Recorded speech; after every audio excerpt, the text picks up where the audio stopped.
কেন হল ছাড়বো? আমরা স্বায়ত্তশাসিত প্রতিষ্ঠানের স্টুডেন্ট, সরকার এখানে নাক গলাইতেই পারে না।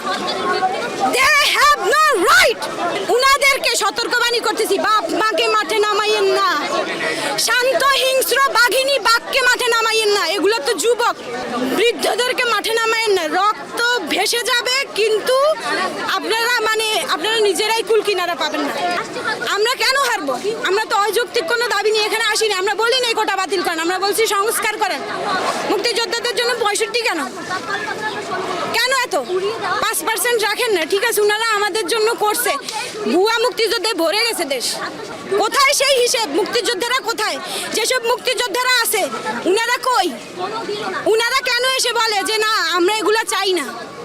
আমরা মেরে বের হবো, লাশ হয়ে বের হবো ওখান থেকে, আমরা লাশ হয়ে বের হবো ওখান থেকে।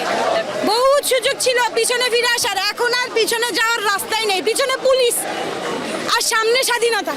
অবশ্যই আমরা সম্মানের সাথে মৃত্যু গ্রহণ করতে রাজি আছি।